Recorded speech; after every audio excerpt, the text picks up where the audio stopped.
Hello friends, welcome to all of you. Jeevan education में एक बार फिर से आप सबका स्वागत है। हम डिस्कस कर रहे थे सभी नर्सिंग कॉम्पिटिटिव एग्जाम से रिगार्डेड स्पेशल सेक्शन, जिसमें स्पेशली टारगेट कर रहे थे सीएचओ एग्जाम को, यानी सभी स्टेट के अंदर सीएचओ एग्जाम से रिगार्डेड सीएचओ वैकेंसीज निकली रहती हैं और सीएचओ वैकेंसीज निकल रही है। तो कंटिन्यूसली अपन स्पेशल सेशन डिस्कस कर रहे थे, जिसके अंदर अभी तक हमने इसके 11 सेशन डिस्कस कर लिए हैं। आज हम इसका 12th नंबर सेशन डिस्कस करेंगे, जिसके अंदर हम स्पेशली कम्युनिटी के रिगार्डेड डील करेंगे, जिसके अंदर हम स्पेशली डिस्कस करेंगे कम्युनिकेबल डिजीजेज से रिगार्डेड, यानी कि जैसे कि आपने देखा होगा वेक्टर बोर्न डिजीज है, इन्फेक्शियस डिजीज है, तो उन सभी डिजीजेस को अपन इस सेशन के अंदर कवर करेंगे, जिसके अंदर अपन एमसीक्यू के साथ साथ उसके थ्योरी पोर्शन को भी कवर करेंगे। यानी एमसीक्यू के साथ साथ हम उससे रिगार्डेड जो भी क्वेश्चंस आपके एग्जाम में पूछे जाने हैं उनको डिस्कस करेंगे, जो भी की पॉइंट्स आपके एग्जाम से रिगार्डेड पूछे जाने हैं वो अपन डिस्कस करेंगे। यानी कंप्लीटली जानने वाले इस सेशन के अंदर कम्युनिकेबल डिजीज के रिगार्डेड। प्रीवियसली जितने भी सेशन अभी हो रखे हैं वो आपने नहीं देखे तो जरूर से देखेगा, लिंक डिस्क्रिप्शन बॉक्स में प्लेलिस्ट का है, और या फिर आपने जीवन एजुकेशन के चैनल से आप सभी सेशन को इजीली देख सकते हैं। तो आज के सेशन को अपन स्टार्ट करते हैं। जो भी जुड़ चुके हैं एक बार इस सेशन को लाइक शेयर कर दीजिएगा, ताकि सभी तक सेशन पहुंच जाए, सभी को बेनिफिट हो। और जो भी चैनल पर पहली बार विजिट कर रहा है, बार बार विजिट करता है, चैनल को सब्सक्राइब नहीं किया है, सब्सक्राइब करके बेल आइकन कॉल पे प्रेस कर लीजिएगा, ताकि इसी तरीके से कंटिन्यू सेशन आपको मिलते रहे। चलेगा, आज के सेशन को मैं स्टार्ट करता हूँ।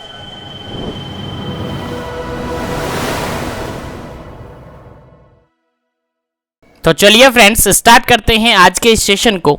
आज के इस सेशन के अंदर अपन नेक्स्ट क्वेश्चन डिस्कस करते हैं, 16 number question. Gambusia fish is used mosquito control measures of malaria. Gambusia fish generally किस कंट्रोल मेजर के अंदर आते हैं? पहला ऑप्शन है यहाँ पर एंटी लार्वल मेजर के अंदर, सेकंड ऑप्शन है एंटी अडल्ट मेजर के अंदर, थर्ड ऑप्शन है यहाँ पर पर्सनल प्रोटेक्शन के अंदर, पर्सनल प्रोटेक्शन के अंदर, फोर्थ ऑप्शन है ऑल ऑफ दी अबव। चलेगा, क्या सभी के अंदर आते हैं या फिर इन तीनों में से किसी के अंदर आते हैं? चलेगा, जल्दी से आपको आंसर देना है, फिर इसका करेक्ट आंसर बताया जाएगा। इसके रिगार्डिंग जो भी इंपोर्टेंट इंफॉर्मेशन होगी, जो भी इंपोर्टेंट क्वेश्चन होगा वो भी बताया जाएगा। चलिए जल्दी कीजिएगा।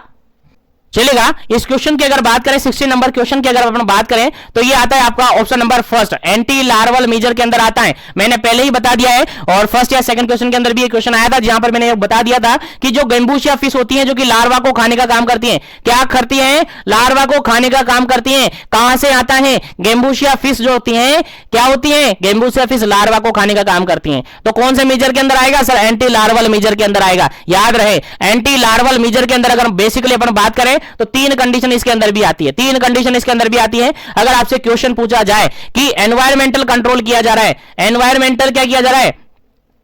एनवायरमेंटल क्या किया जा रहा है? कंट्रोल किया जा रहा है। एनवायरमेंटल कंट्रोल किया जा रहा है, तो कौन सी मेजर्स के अंदर आएगा? आपका आंसर जाएगा सर एंटी लार्वल मेजर के अंदर जाएगा। अब एनवायरमेंटल कंट्रोल के अंदर बेसिकली क्या क्या होगा सर? एनवायरमेंटल कंट्रोल के अंदर बेसिकली होगा अपने आसपास सैनिटेशन का काम करवाना होगा, साफ सफाई करवानी होगी, कहीं पानी इकट्ठा तो नहीं हो रहा है, कहीं गड्ढे तो नहीं बनी, कहीं टायर वगैरह भी तो नहीं पड़े हुए, उन सबको हटाना होगा। ये एनवायरमेंटल कंट्रोल होता है। उसके अलावा अगर केमिकल कंट्रोल की बात करें, सेकंड होता है केमिकल कंट्रोल। अगर केमिकल कंट्रोल की बात की जाए तो कौन से मेजर्स के अंदर आएगा सर? एंटी लार्वल मेजर के अंदर आएगा, एंटी लार्वल मेजर के अंदर आएगा। और केमिकल कंट्रोल से सर क्या समझे? केमिकल कंट्रोल से समझे सर लार्वा साइड डालेंगे। क्या करेंगे? लार्वा साइड, लार्वा साइड्स जो होते हैं, लार्वा साइड जानते हो, लार्वी साइड्स जो होते हैं, लाइक केरोसिन। क्वेश्चन आया हुआ है एग्जाम में, केरोसिन। अगर आप मॉस्किटो को कंट्रोल करने के लिए केरोसिन का उपयोग कर रहे हो, केरोसिन का उपयोग कर रहे हो, तो बताओ मलेरिया का जो कंट्रोल मेजर काम में लिया जाता है, मॉस्किटो कंट्रोल मेजर काम में लिया जाता है, उसके किस कंट्रोल मेजर के अंदर आप इसको शामिल करोगे? केरोसिन को किस कंट्रोल मेजर के अंदर शामिल करोगे? आपका आंसर जाएगा सर एंटी लार्वल मेजर के अंदर शामिल करेंगे। कहां पर? एंटी लार्वल मेजर के अंदर शामिल करेंगे। उसके अलावा पेरिस ग्रीन यहां पर आता है। क्या आता है? पेरिस ग्रीन यहां पर आता है। ये भी कहां आता है? एंटी लार्वल के अंदर ही आता है। उसके अलावा कुछ सिंथेटिक इंसेक्टिसाइडल काम में लिए जाते हैं। क्या लिए जाते हैं? सिंथेटिक इंसेक्टिसाइडल यहां पर काम में लिए जाते हैं, इंसेक्टिसाइड्स यहां पर काम में लिए जाते हैं। उसके अलावा अगर अपन बात करें तो क्या हो गया? एनवायरमेंटल कंट्रोल हो गया, केमिकल कंट्रोल हो गया, और थर्ड यहां पर होता है बायोलॉजिकल कंट्रोल। थर्ड यहां पर होता है बायोलॉजिकल कंट्रोल। क्या होता है? बायोलॉजिकल कंट्रोल, जिसके अंदर आपकी क्या आती है? गेम्बूशिया फिश आती है। क्या आती है? जिसके अंदर आपकी गेम्बूशिया फिश आती है। याद रखिएगा, भूलना नहीं है, गेम्बूशिया फिश बायोलॉजिकल कंट्रोल के अंदर आती है, जो कि एंटी लार्वल मेजर है, जो कि क्या करती है? लार्वा को खा जाती है, लार्वा को कंट्रोल करने का काम करती है, इसलिए एंटी लार्वल मेजर के अंदर इसको शामिल किया गया है।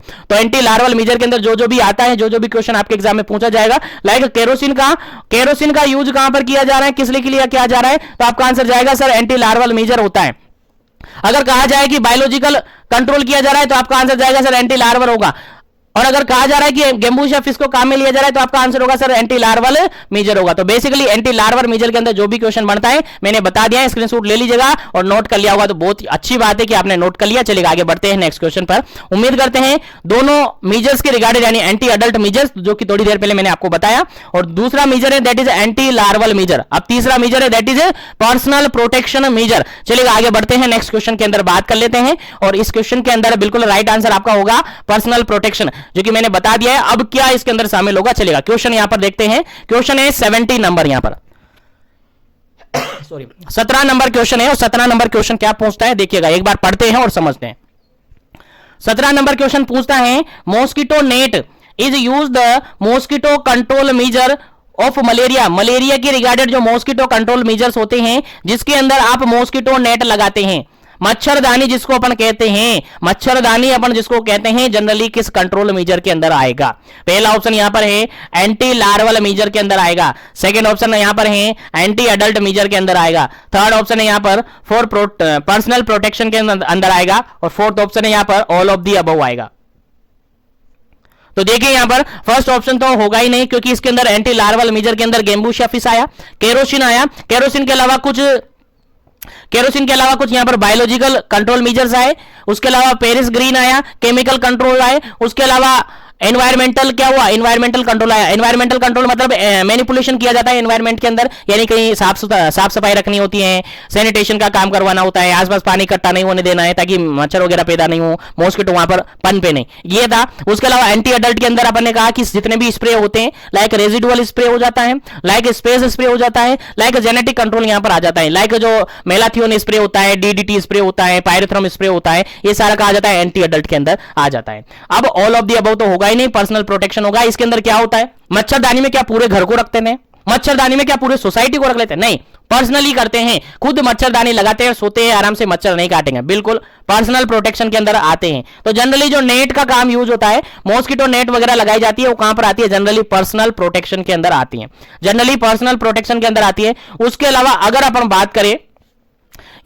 बात करें जनरली, तो जितने भी आपने घरों के अंदर देखा होगा जो बाहर की तरफ एक जाली नुमा एक नेट लाइक मतलब वो एक चादर जैसी नेट लगाई रखी रहती है, आपने देखा होगा, कहीं आप गए हो, कहीं सिटी के अंदर गए हो तो आपने देखा होगा जो आगे की रोशनदान क्या बोलते हैं, आपकी पिंजरी जो होती है वहां पर भी एक नेट लाइक लगी रहती है ताकि कोई भी इजीली अंदर ना घुस सके। तो वो सब नेट जो होती है जितने भी पर्सनल प्रोटेक्टिव होती हैं, लाइक जितने भी मॉस्किटो नेट होती हैं, जितने भी हाउस के अंदर जो नेट वगैरह लगाई जाती है, वो सारी कहां जाती है, पर्सनल प्रोटेक्शन के अंदर आ जाती है। तो उम्मीद करता हूं यहां तक सभी क्वेश्चन आपको समझ में आ गए होंगे। तो एक बार से सेशन को लाइक शेयर कर दीजिए, आगे बढ़ाते हैं, नेक्स्ट क्वेश्चन की बात करते हैं। नेक्स्ट क्वेश्चन है आपका 18 नंबर, 18 नंबर क्वेश्चन है, और 18 नंबर क्वेश्चन क्या कहता है, देखिए काफी इंपॉर्टेंट क्वेश्चन है, यहां पर सिंपल सा क्वेश्चन ये कहता है, सिंपल सा क्वेश्चन ये कहता है all mosquito bite at night except. Simple सा क्वेश्चन ये कहा गया है कि जनरली जो मॉस्किटो होते हैं वो हमें बाइट करते हैं, जनरली मॉस्किटो हमें बाइट करते हैं नाइट के टाइमिंग में, लेकिन एक ऐसा मॉस्किटो है जो कि नाइट के टाइमिंग में बाइट नहीं करता है, वो सो जाता है घर पे जाकर, दिन के टाइमिंग बाइट करता है, दिन के टाइमिंग में ही काटता है। तो कौन सा मॉस्किटो है जो कि केवल दिन के टाइमिंग में, डे टाइमिंग में ही बाइट करता है, नाइट टाइमिंग में बाइट नहीं करता, यानी फॉलोइंग ऑप्शन में से सभी ऑप्शन है जो कि नाइट टाइमिंग में बाइट करते हैं, लेकिन एक ऐसा ऑप्शन है जो कि एक्सेप्ट करके हमें निकालना है जो कि नाइट टाइमिंग में बाइट नहीं करता है, जितना भी बाइट करता है वो दिन के टाइमिंग में बाइट करता है। चलेगा ऑप्शन के अकॉर्डिंग आंसर देना। पहला ऑप्शन यहां पर एडिज मॉस्किटो, सेकंड ऑप्शन यहां पर क्यूलेक्स मॉस्किटो, थर्ड ऑप्शन है यहां पर मानसूनिया, और फोर्थ ऑप्शन है यहां पर एनोफिलिन। चलेगा आंसर आपको बताना है, चलेगा जल्दी से आपको आंसर बताना है क्या इसका राइट आंसर है, कौन सा मॉस्किटो जो कि नाइट को बाइट नहीं करता है, बाकी सभी बाइट करते हैं।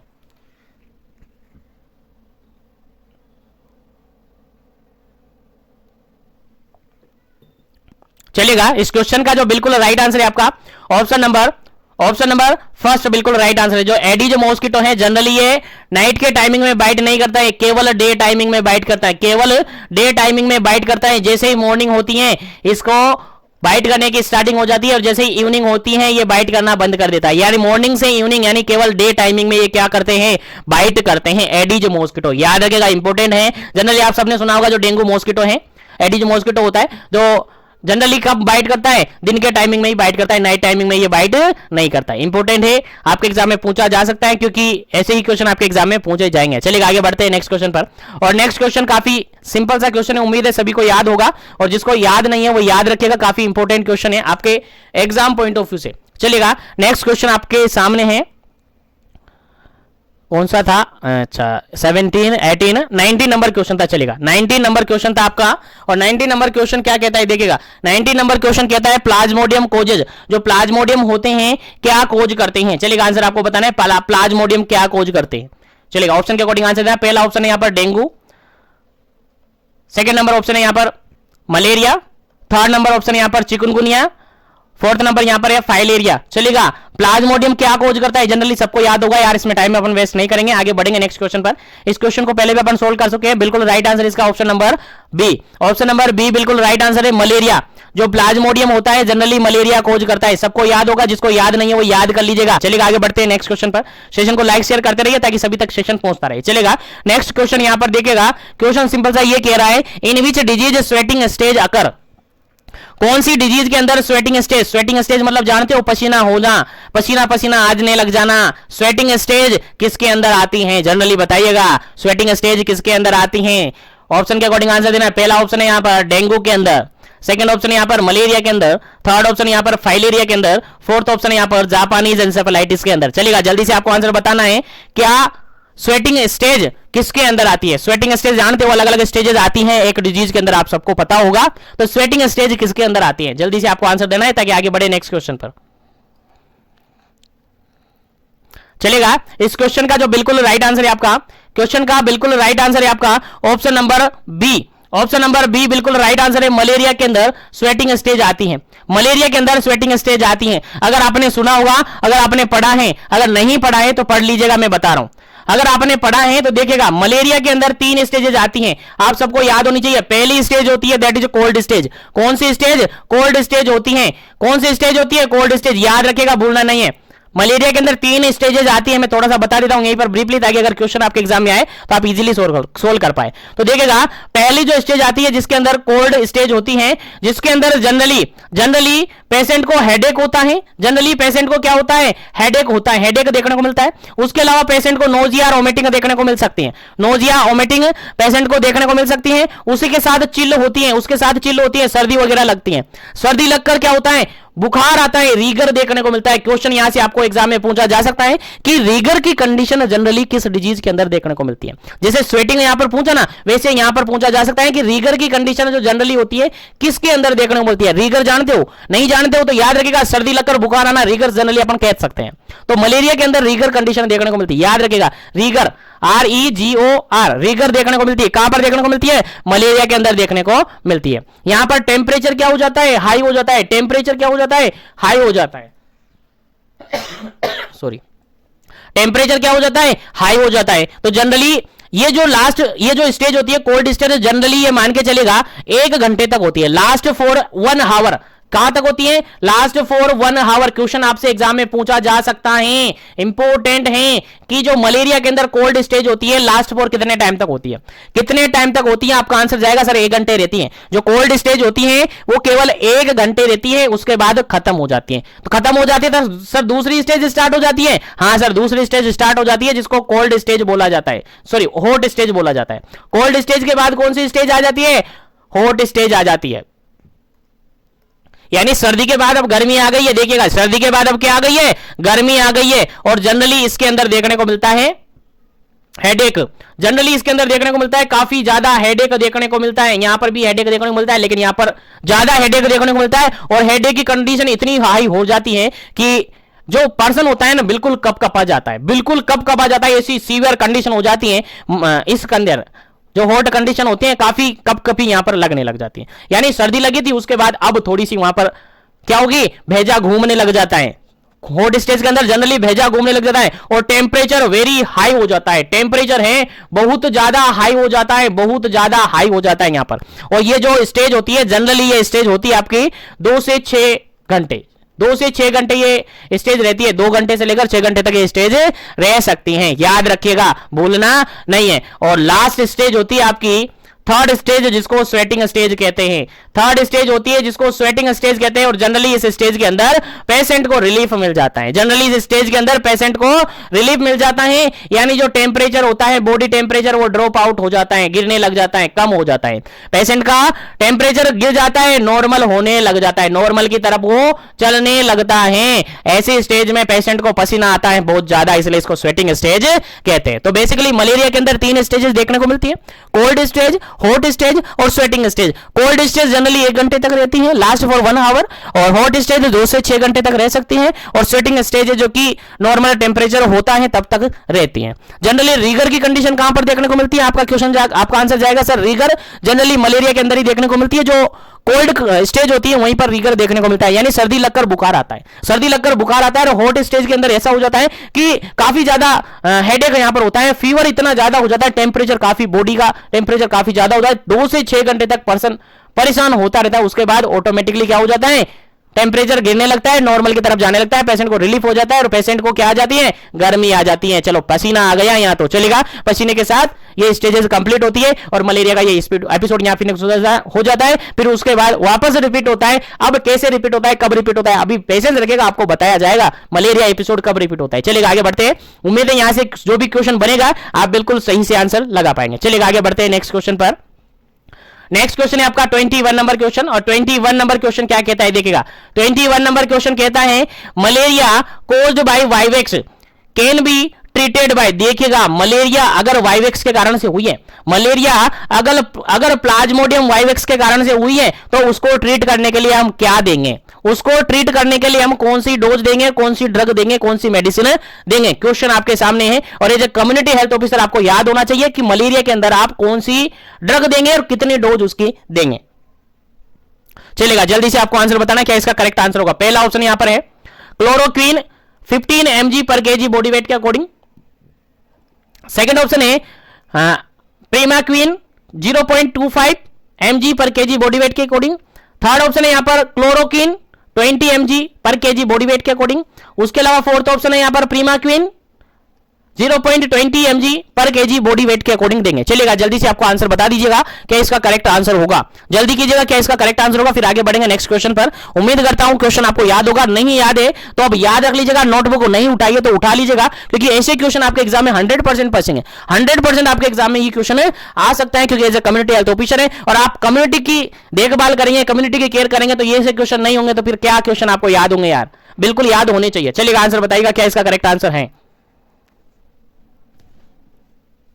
चलिए इस क्वेश्चन का जो बिल्कुल राइट आंसर है that is option number B बिल्कुल राइट आंसर है। ऑप्शन नंबर बी बिल्कुल राइट आंसर है। क्या देंगे हम, प्रीमाक्विन देंगे 0.25 mg पर केजी बॉडी वेट के अकॉर्डिंग। कितनी देंगे 0.25 mg पर बॉडी वेट के अकॉर्डिंग देंगे, 0.25 mg पर केजी बॉडी वेट के अकॉर्डिंग देंगे वंस अ डे। कैसे देंगे, वंस अ डे यानी ओडी इसको देंगे। कैसे देंगे, ओडी देंगे, दिन में एक बार देंगे। कितने दिन तक देंगे सर, 14 डेज तक देंगे। कितने दिन तक, 14 दिन तक हम देंगे। याद रखेगा, भूलना नहीं है, बिल्कुल काफी इंपॉर्टेंट क्वेश्चन है आपके एग्जाम पॉइंट ऑफ व्यू से। प्रीमाक्विन देंगे, अगर मलेरिया हुआ है किसके कारण से, वाइवेक्स के कारण से, तो उस कंडीशन में पेशेंट को प्रीमाक्विन देंगे। कितना, 0.25 mg पर केजी बॉडी वेट के अकॉर्डिंग ओडी के हिसाब से देंगे, यानी दिन में एक बार देंगे और 14 दिन तक देंगे। कितने दिनों तक, 14 दिन तक अपन इसको देंगे। अगर देखिएगा यहां पर आपको क्वेश्चन में ये नहीं देता, अगर ऑप्शन में ये नहीं देता और ऑप्शन में आपको देता कि क्लोरोक्विन 10 mg बॉडी वेट के अकॉर्डिंग देंगे। क्या देंगे, क्लोरोक्विन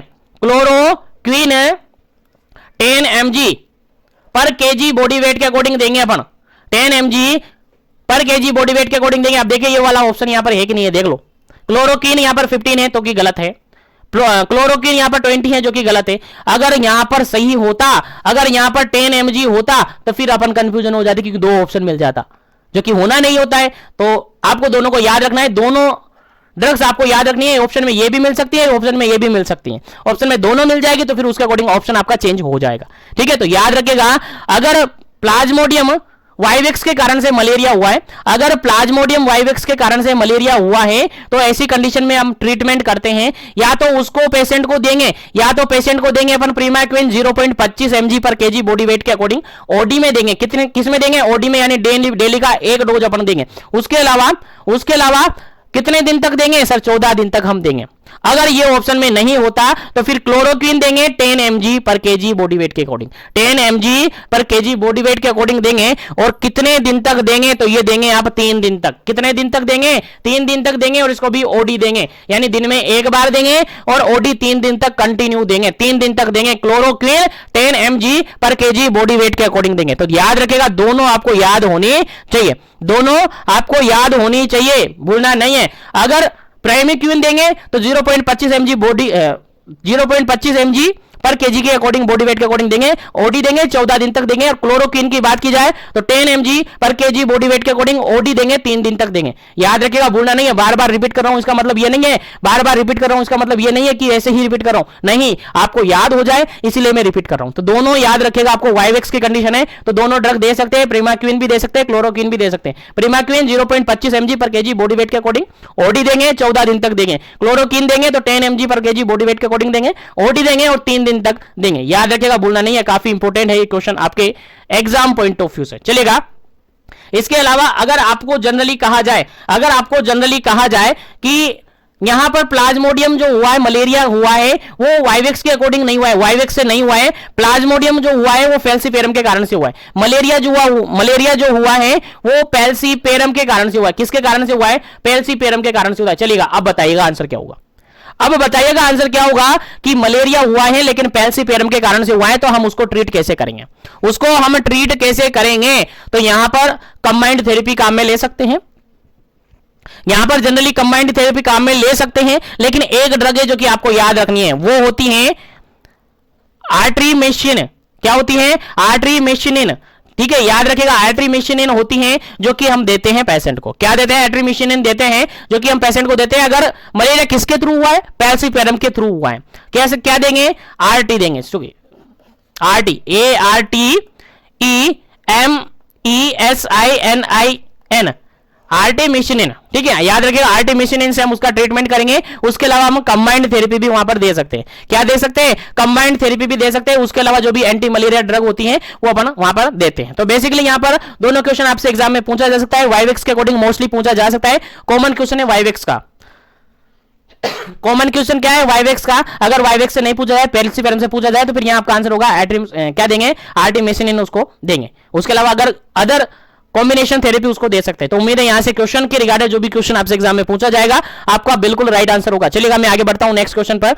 नेक्स्ट क्वेश्चन है आपके सामने, काफी इंपोर्टेंट है, देखिएगा, काफी इंपोर्टेंट है क्वेश्चन। सिंपल सा है, वेक्टर ऑफ द कालाजार। कालाजार का वेक्टर क्या है, कालाजार किसके थ्रू फैलता है। चलेगा, क्वेश्चन का आंसर मैं ऑलरेडी बता चुका हूं, आपको आंसर याद होगा, नहीं याद है तो याद रखिएगा। बार बार बोल रहा हूं, बार बार रिपीट कर रहा हूं, इसलिए बोल रहा हूं ताकि आपके याद हो जाए। इस क्वेश्चन के अंदर पूछा है कालाजार का जो वेक्टर है, यानी कालाजार किसके थ्रू ट्रांसमिट होता है, क्वेश्चन ये से पूछा है। तो ऑप्शन के अकॉर्डिंग आंसर देना। पहला ऑप्शन यहां पर क्यूलेक्स मॉस्किटो, सेकंड ऑप्शन यहां पर सैंड फ्लाई, थर्ड ऑप्शन यहां पर एनोफ्लीज मॉस्किटो, फोर्थ ऑप्शन यहां पर एडिज मॉस्किटो। चलेगा, जल्दी से आपको आंसर बताना है क्या इसका करेक्ट आंसर होगा।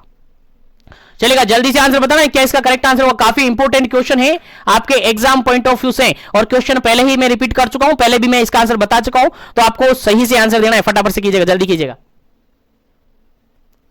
चलेगा, इस क्वेश्चन का बिल्कुल राइट आंसर है ऑप्शन नंबर बी, बिल्कुल राइट आंसर है। सैंड फ्लाई से होता है। क्या होता है, सैंड फ्लाई से। कालाजार किससे ट्रांसमिट होता है, सर सैंड फ्लाई से होता है। सर सैंड फ्लाई, सर अभी थोड़ी देर पहले हमने बात की थी इस क्वेश्चन की। सैंड फ्लाई क्या था सर, हाँ हमें याद है, फीमेल फ्लेबोटोमस, फीमेल फ्लेबोटोमस क्या था, फीमेल फ्लेबोटोमस था और अर्जेंटिन्स था। क्या था, अर्जेंटिप्स। ठीक है, अर्जेंटिप्स था, ये था। क्या था, यही था सर, हाँ यही था। ये सैंड फ्लाई का ही नाम है, फीमेल फ्लेबोटोमस अर्जेंटिप्स था, जो कि कालाजार ट्रांसमिट करवाता है। कालाजार ट्रांसमिट करवाता है। कालाजार का पॉजिटिव फैक्टर सर पैरासाइट हैं। क्या है सर, पैरासाइट हैं, और पैरासाइट को ट्रांसमिट करता है आपका सैंड फ्लाई, और सैंड फ्लाई को क्या कहते हैं, फीमेल फ्लेबोटोमस अर्जेंटिप्स कहते हैं। और जनरली इंडिया की अगर बात करें तो इस कालाजार को लेशमानियासिस कहते हैं। क्या कहते हैं, लेशमानियासिस कहते हैं। आपको याद होना चाहिए, लेशमानियासिस कहते हैं, जनरली आपको याद होना चाहिए, आपके एग्जाम में पूछा जा सकता है। चलेगा, यहां से आपको क्वेश्चन याद हो गया होगा। चलेगा, मैं आगे बढ़ता हूं नेक्स्ट क्वेश्चन पर। नेक्स्ट क्वेश्चन है आपका 23 नंबर क्वेश्चन। नेक्स्ट क्वेश्चन है 23 नंबर क्वेश्चन। 23 नंबर क्वेश्चन क्या कहता है देखिएगा। 23 नंबर क्वेश्चन कहता है एडीज मॉस्किटो कोजेज एक्सेप्ट। देखिएगा क्वेश्चन यहां पर सिंपल सा ये पूछा है कि एडीज मॉस्किटो किसको नहीं या किसका कारण नहीं है। क्वेश्चन समझ में आ गया। एडीज मॉस्किटो किसका कारण नहीं है, एक्सेप्ट पूछा है, यानी एडीज मॉस्किटो सब करवाता है लेकिन एक को छोड़कर। कुल मिला के ये पूछा है यार कि एडिज मॉस्किटो से कौन सी बीमारी नहीं होती है, कौन सी बीमारी नहीं होती है एडिज मॉस्किटो से। बाकी 3 बीमारियां होती है जो कि डायरेक्टली एडिज मॉस्किटो से होती है लेकिन एक नहीं होती है। चलिएगा आज एक्सेप्ट करके आपको बताना है फटाफट से। पहला ऑप्शन यहां पर चिकनगुनिया, सेकंड ऑप्शन यहां पर येलो फीवर, थर्ड ऑप्शन यहां पर जीका इन्फेक्शन, फोर्थ ऑप्शन यहां पर मलेरिया। चलिएगा जल्दी से आपको बता देना है क्या इसका करेक्ट आंसर है।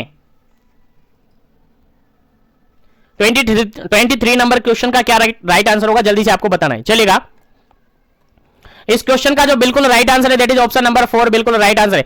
ऑप्शन नंबर 4 बिल्कुल राइट आंसर है। यहां पर जो एडिज मॉस्किटो है वो चिकनगुनिया करवाता है, वो येलो फीवर करवाता है, वो जीका इन्फेक्शन करवाता है, लेकिन आपका मलेरिया नहीं करवाता है, क्योंकि मलेरिया तो फीमेल एनोफिलीज करवाता है, फीमेल एनोफिलीज करवाता है, तो फिर इसको एडिज कौन करवाएगा, एडिज क्यों करवाएगा, आपको याद होना चाहिए। मलेरिया को कोज करवाता है फीमेल एनोफिलीज। एक्सेप्ट करके निकाल दिया हमने मलेरिया। इस क्वेश्चन का राइट आंसर है ऑप्शन नंबर डी बिल्कुल राइट आंसर है। चलिएगा आगे बढ़ते हैं नेक्स्ट क्वेश्चन पर, और सेशन को लाइक शेयर करते रहिएगा। जो भी कैंडिडेट अभी जुड़े हुए हैं सेशन को लाइक शेयर कर दीजिएगा ताकि सभी तक सेशन पहुंच जाए और सभी इन क्वेश्चन को अच्छी तरीके से समझ सके, पढ़ सके, क्योंकि मेरा टारगेट है सभी को पढ़ाना, मेरा टारगेट है सभी तक क्वेश्चन पहुंचाना, मेरा टारगेट है सभी को बेनिफिट देना, और मैं मेरा 100% दे रहा हूं। आपको कितना लेना है आप अपने आप से पूछ लीजिएगा। चलिएगा और सेशन को लाइक शेयर करते हुए जो भी कैंडिडेट पहली बार चैनल पर विजिट कर रहे हैं ना, तो चैनल को सब्सक्राइब जरूर कर लीजिएगा ताकि इसी तरह के सेशन कंटिन्यू उनको मिल सके। चलेगा नेक्स्ट क्वेश्चन है person with first symptoms of malaria can transmitted infection from. देखिएगा क्वेश्चन सिंपल सा ये पूछा है, डायरेक्टली क्वेश्चन ये पूछा है कि ऐसा पर्सन जिसको जनरली क्या हुआ है, जनरली मलेरिया सिम्टम हुआ है, infection can transmitted from. Question समझ में आ गया, क्वेश्चन आपको समझ में आ गया वो क्या कह रहा है। क्वेश्चन सिंपल सा ये कह रहा है कि आपको इन्फेक्शन हुआ, आपको इन्फेक्शन हुआ किसका, मलेरिया का। तो पर्सन के अंदर फर्स्ट सिम्टम कब आएगा, किस दिन में आएगा, क्या फर्स्ट दिन में आएगा, क्या सेकंड दिन में आएगा, क्या थर्ड दिन में आएगा, क्या फोर्थ दिन में आएगा, कितने दिन के अंदर सिम्टम्स हैं जो कि जनरेट होगा। इन्फेक्शन हो गया आपका, मलेरिया हो गया आपके अंदर। Person with first symptom of malaria can be transmitted infection from. Infection जब हुआ है, इन्फेक्शन होने से कितने दिन बाद आपको मलेरिया का फर्स्ट सिम्टम देखने को मिलेगा। क्वेश्चन समझ गए, आंसर आपको बताना है फटाफट से। First day, second day, third day और फोर्थ डे, फटाफट से आंसर दीजिएगा क्या इसका करेक्ट आंसर होगा, फिर आगे बढ़ेंगे। चलिएगा इस क्वेश्चन का जो बिल्कुल राइट आंसर है आपका ऑप्शन नंबर डी बिल्कुल राइट आंसर है। ऑप्शन नंबर डी बिल्कुल राइट आंसर है। जनरली जो फर्स्ट सिम्टम देखने को मिलता है मलेरिया का, वो कब देखने को मिलता है, फोर्थ डे पर देखने को मिलता है। और जनरली अपन इसको कहे तो ये थर्ड डे और फोर्थ डे कभी भी देखने को मिल सकता है। थर्ड डे और फोर्थ डे दोनों में कभी भी ये देखने को मिल सकता है, लेकिन फर्स्ट प्रायोरिटी में अगर अपन आंसर बता दे तो फोर्थ डे, क्योंकि थर्ड डे पर एग्जैक्ट पता नहीं चल पाता है कि मलेरिया है। तो फोर्थ डे अपन बिल्कुल सही मानते हैं। तो मलेरिया का जो फर्स्ट सिम्टम जनरली इंफेक्शन होने के बाद देखने को मिलता है वो फोर्थ डे पर देखने को मिलता है, चौथे दिन देखने को मिलता है। याद रखिएगा, भूलना नहीं है, इंपॉर्टेंट क्वेश्चन है आपके एग्जाम पॉइंट ऑफ व्यू से। चलेगा, आपको याद होना चाहिए। चलेगा आगे बढ़ते हैं नेक्स्ट क्वेश्चन पर। लेकिन अगर देखेगा यहां से आपको फोर्थ नंबर ऑप्शन नहीं है, फोर्थ डे का कोई ऑप्शन आपको नहीं दिया है, तो फिर आपका आंसर क्या जाना चाहिए, थर्ड डे जाना चाहिए, क्योंकि थर्ड और फोर्थ डे पर इसका फर्स्ट सिम्टम देखने को मिल जाता है। कब देखने को मिलता है, एक तो थर्ड डे पर, एक फोर्थ डे पर। अगर थर्ड डे पर देखने को नहीं मिला तो फोर्थ डे पर तो देखने को मिल ही जाता है। ठीक है, तो फोर्थ डे को फर्स्ट प्रायोरिटी में अपन चूज करते हैं। पहला आंसर आपको क्या लगाना है, फोर्थ डे पर। अगर फोर्थ डे ऑप्शन में नहीं है तो फिर थर्ड डे आप लगा सकते हैं। उम्मीद करता हूं क्वेश्चन समझ में आ रहे होंगे। तो आगे बढ़ते हैं नेक्स्ट क्वेश्चन पर, लाइक शेयर करते रहिए। चलेगा नेक्स्ट क्वेश्चन आपके सामने काफी इंपॉर्टेंट है, देखिएगा। क्वेश्चन कहता है 25 नंबर क्वेश्चन, और क्वेश्चन क्या कहता है देखिएगा। In patient with the filarial infection there is elevation in the level of antifilarial. देखिएगा, एंटीफाइलेरियल की अगर अपन बात करते हैं, ऐसा पेशेंट जिसको फाइलेरियल इंफेक्शन हुआ है, ऐसा पेशेंट जिसको फाइलेरियल इंफेक्शन हुआ है, तो उसके अंदर जनरली जो एंटीफाइलेरियल होती है उसका लेवल देखने को मिलेगा। किसका देखने को मिलेगा, किसका लेवल ज्यादा देखने को मिलेगा, किसका लेवल हाई देखने को यहां पर मिलेगा, एलिवेट देखने को मिलेगा। चलेगा, आपको आंसर बताना क्या इसका करेक्ट आंसर है। ऑप्शन नंबर फर्स्ट है IgG1, सेकंड ऑप्शन है IgA2, थर्ड ऑप्शन है IG4, फोर्थ ऑप्शन है IgA3। चलेगा, जल्दी से आपको आंसर बताना है क्या इसका करेक्ट आंसर होगा, जो कि एक टाइप का सीरोलॉजिकल टेक्निक से सीरोलॉजिकल टेस्ट माना जाता है, जिसके अंदर जब सीरोलॉजिकल टेस्ट करवाया जाता है उसके अंदर किसका लेवल एलिवेट देखने को मिलता है, किसका लेवल ज्यादा देखने को मिलता है। क्वेश्चन के अकॉर्डिंग आंसर समझ में आ गया होगा आपको। IgG1, सेकंड ऑप्शन है IgA2, थर्ड ऑप्शन है IgG4, तो फोर्थ ऑप्शन है IgA3। चलिएगा, आंसर आपको देना है, क्या इसका करेक्ट आंसर होगा, आंसर आपको देना है फटाफट से। चलेगा, इस क्वेश्चन का जो बिल्कुल राइट आंसर है ऑप्शन नंबर सी बिल्कुल राइट आंसर है। अगर हम सीरोलॉजिकल टेस्ट करवाते हैं फाइलेरियल पेशेंट का, अगर किसी पेशेंट को फाइलेरिया हुआ है, एक रूटीन टेस्ट के अंदर अपन सीरोलॉजिकल टेस्ट करवाते हैं फाइलेरिया इन्फेक्शन के अंदर, तो उसके अंदर जो एंटी फाइलेरियल एलिवेशन देखने को मिलता है वो एलिवेट देखने को मिलता है आपका IgG4। क्या देखने को मिलता है, IgG4 जनरली एलिवेट देखने को मिलता है। याद रखेगा, भूलना नहीं है, काफी इंपॉर्टेंट क्वेश्चन है आपके एग्जाम पॉइंट ऑफ व्यू से। चलेगा, आगे बढ़ते हैं नेक्स्ट क्वेश्चन पर। नेक्स्ट क्वेश्चन काफी सिंपल सा इजी सा क्वेश्चन पूछा हुआ है, आपको याद होना चाहिए, आपको समझ में आना चाहिए। क्वेश्चन क्या कह रहा है देखिएगा, according to WHO to manage the ADLA क्या होता है, acute dermato lymph angioadenitis first level care giver can give, यानी जो फर्स्ट लेवल केयर गिवर होता है, जो पहले लेवल पर केयर प्रोवाइड करता है ऐसे पेशेंट को, उसके अंदर क्या है, अकॉर्डिंग टू WHO बताना है। WHO ने मैनेज करने के लिए ADLA को मैनेज करने के लिए कहा है कि फर्स्ट लेवल का जो केयर गिवर होता है पेशेंट को ये देगा, कौन सी मेडिसिन देगा, कितने डोज में वो देगा, आपको आंसर बताना है। आंसर क्या होगा, इसका एग्जैक्ट आंसर क्या होगा वो आपको बताना है। ADLA एक्यूट डर्मेटो लिम्फ एंजियोएडेनाइटिस अगर ये है तो WHO के अकॉर्डिंग जो हेल्थ केयर प्रोवाइडर है वो पेशेंट को क्या देगा। ऑप्शन के अकॉर्डिंग देखेंगे तो सभी में इरिथ्रोमाइसिन है, लेकिन उसका डोज आपसे पूछा है कितना देंगे। पहला ऑप्शन आप देखेगा ओरल इरिथ्रोमाइसिन देंगे 1 ग्राम 3 टाइम देंगे, यानी TDS देंगे। क्या देंगे, TDS देंगे 1 ग्राम है जिसको TDS अपन देंगे। उसके अलावा बी ऑप्शन है ओरल इरिथ्रोमाइसिन है जिसको 1 ग्राम है, इसको BD हम देंगे। क्या देंगे, BD हम देंगे। थर्ड ऑप्शन है ओरल इरिथ्रोमाइसिन है 2 ग्राम का 2 ग्राम का है और इसको TDS देंगे। क्या देंगे, TDS देंगे। फोर्थ ऑप्शन है यहां पर ओरल इरिथ्रोमाइसिन है 2 ग्राम का जिसको BD देंगे। बताइए अब आंसर बताइए क्या इसका करेक्ट आंसर है। इरिथ्रोमाइसिन 1 ग्राम देंगे, BD देंगे या TDS देंगे। सेकंड ऑप्शन है इरिथ्रोमाइसिन 2 ग्राम का है जिसको TDS देंगे या BD देंगे। आपको आंसर देना है फटाफट से, क्या इसका करेक्ट आंसर होगा, जल्दी कीजिएगा, क्या इसका करेक्ट आंसर होगा, आपको आंसर देना है फटाफट से।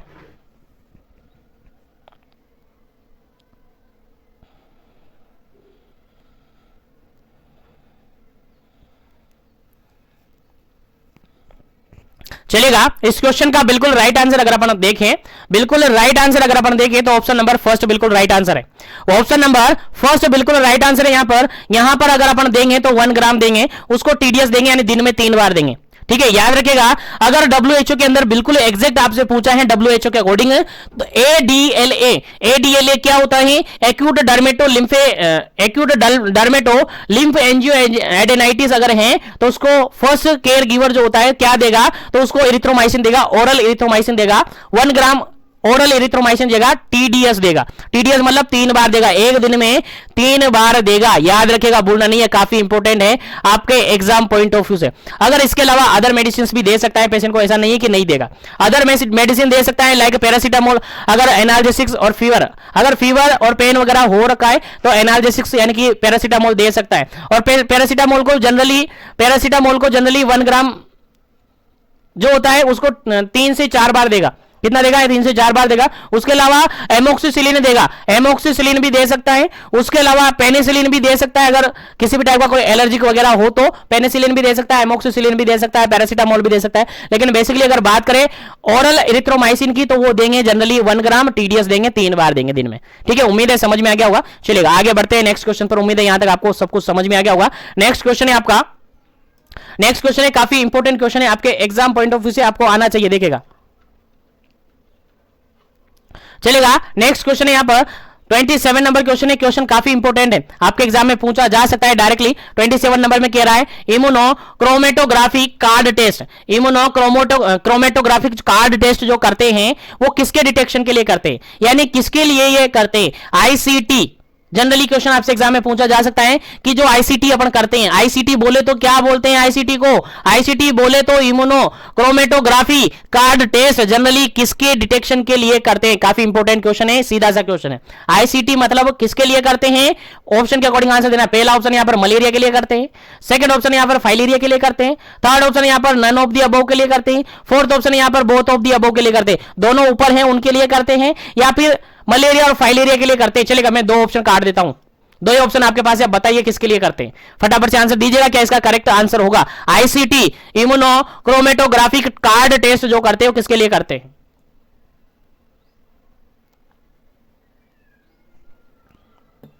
चलिएगा, इस क्वेश्चन का बिल्कुल राइट आंसर हो जाता है आपका option number second. Option number second बिल्कुल राइट आंसर हो जाता है। जो आईसीटी टेस्ट करते हैं वो फाइलेरिया के डिटेक्शन के लिए करते हैं। किसके लिए करते हैं? फाइलेरिया के डिटेक्शन के लिए करते हैं। इंपॉर्टेंट है, आपको याद होना चाहिए, गलत नहीं होना चाहिए। इसमें डिटेक्ट करते हैं वूचेरिया बैंक्रोफटाई को। क्या? वूचेरिया बैंक्रोफटाई को स्पेशल टाइप का क्या है ये? आईसीटी क्या है एक बार मैं यहीं पर बता देता हूं आपको। आईसीटी जो है यानी इम्यूनोक्रोमेटोग्राफिक कार्ड टेस्ट है। जनरली अपन इसको कहे तो हाई सेंसिटिविटी और स्पेसिफिसिटी चेक करने के लिए, हाई सेंसिटिविटी चेक करने के लिए एक टाइप का टेस्ट है। ठीक है, टेस्ट है इम्यूनोक्रोमेटोग्राफी का कार्ड टेस्ट होता है। हाई सेंसिटिविटी वगैरह इसके अंदर चेक करने के लिए काम होता है। उसके अलावा ये चेक करता है आपका वूचेरिया बैंक्रोफटाई को। किसको? वूचेरिया बैंक्रोफटाई को डिटेक्ट ये करता है। किसको चेक करता है? वूचेरिया बैंक्रोफटाई को डिटेक्ट ये करता है। और इसका जो टेस्ट किट है वो कॉमर्शियली अवेलेबल होता है। कॉमर्शियली टेस्ट किट अवेलेबल होता है, जैसे प्रेगनेंसी किट होता है वैसे ही इसका भी एक किट होता है जो कि कॉमर्शियली अवेलेबल होता है मार्केट के अंदर। ठीक है, आई थिंक समझ में आ गया होगा, तो याद रखिएगा, इंपॉर्टेंट है। आईसीटी जो होता है वो फाइलेरिया के डिटेक्शन के लिए किया जाता है। चलेगा, नेक्स्ट क्वेश्चन की बात करते हैं। नेक्स्ट क्वेश्चन आपके सामने काफी इंपॉर्टेंट है, 28 नंबर क्वेश्चन है। और 28 नंबर क्वेश्चन कहता है Reye syndrome is caused due to the causes of the usages of. देखिएगा, रे सिंड्रोम जो जनरली होता है किसके ज्यादा यूज करने से होता है, या किसका यूज करने से रे सिंड्रोम होता है? चलिएगा, जल्दी से आपको आंसर बताना है, क्या इसका करेक्ट आंसर होगा, फिर इसका राइट आंसर आपको बताया जाएगा। ऑप्शन के अकॉर्डिंग आपको आंसर देना है। Reye syndrome is caused due to the use of, किसके यूज करने से रे सिंड्रोम जनरली देखने को मिलता है? पहला ऑप्शन यहां पर पैरासिटामोल, सेकेंड ऑप्शन है यहां पर एस्प्रिन, थर्ड ऑप्शन है यहां पर आइबुप्रोफेन, फोर्थ ऑप्शन है यहां पर मैनिटोल। चलेगा, जल्दी से आपको आंसर बताना है क्या इसका करेक्ट आंसर होता है। चलेगा, जल्दी से आपको आंसर बताना है क्या इसका करेक्ट आंसर होता है। जल्दी कीजिएगा, क्या इसका करेक्ट आंसर होता है। चलेगा, इस क्वेश्चन का जो बिल्कुल राइट आंसर है आपका ऑप्शन नंबर बी बिल्कुल राइट आंसर है। ऑप्शन नंबर बी बिल्कुल राइट आंसर है। जो एस्प्रिन होती है उसके ज्यादा यूज करने से, ओवर यूज करने से क्या हो जाता है? रे सिंड्रोम होता है। जनरली आपको याद रखना, इंपॉर्टेंट क्वेश्चन है। रे सिंड्रोम किसके ज्यादा यूज करने से होता है? तो आपका एस्प्रिन के ज्यादा यूज करने से, जो कि एक सैलिसिलेट होता है, उसके ज्यादा यूज करने से आपको रे सिंड्रोम हो सकता है। चलेगा, नेक्स्ट क्वेश्चन की अगर हम बात करें, नेक्स्ट क्वेश्चन है आपका 29 नंबर क्वेश्चन। नेक्स्ट क्वेश्चन क्या कहता है? In which disease patient walk in the bent posture. देखिएगा, क्वेश्चन यहां सिंपल सा ये पूछा है कि सिंपल सा क्वेश्चन ये पूछा है कि जो पेशेंट है वो बैंड होकर चलता है। कौन सी कंडीशन में पेशेंट बैंड होकर चलता है?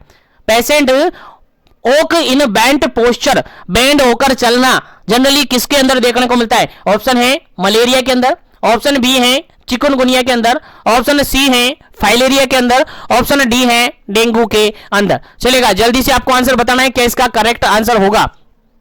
किस कंडीशन के अंदर पेशेंट है वो बेंट पोजीशन यानी झुककर बैंड होकर चलता है? चलेगा, जल्दी से आपको आंसर बताना है किस कंडीशन में ऐसा होता है। फटाफट से आंसर बता दीजिएगा।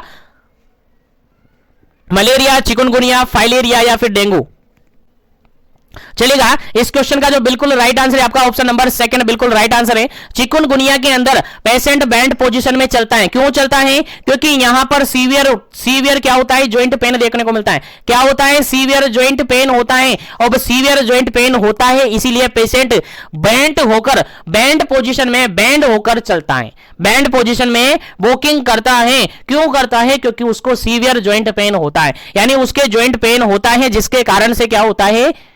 पेशेंट बैंड होकर चलता है। उम्मीद है आपको याद हो गया होगा, समझ में आ गया होगा। याद रखिएगा, क्वेश्चन इंपॉर्टेंट है। चलेगा, नेक्स्ट क्वेश्चन की बात करते हैं। नेक्स्ट क्वेश्चन है आपका 30 नंबर। 30 नंबर क्वेश्चन है, और 30 नंबर क्वेश्चन में डायरेक्टली ये पूछा है, देखिएगा क्वेश्चन ये पूछा है, बिफोर रेफरिंग पेशेंट ऑफ कालाजार, जो कालाजार होता है, कालाजार पेशेंट को आप रेफर कर रहे हो, उस टाइमिंग में sodium stibogluconate should be given at dose, कितनी डोज सोडियम स्टीबोग्लूकोनेट की दी जानी होती है। चलेगा, जल्दी से आपको आंसर बताना है क्या इसका करेक्ट आंसर होगा। जब आप ऐसे पेशेंट को रेफर कर रहे हो, कैसे पेशेंट को, जिसको कालाजार है, और कालाजार बोले तो लेशमानियासिस है, पेशेंट को लेशमानियासिस है, यानी पैरासाइटिक इंफेक्शन है जो कि सैंड फ्लाई से होता है।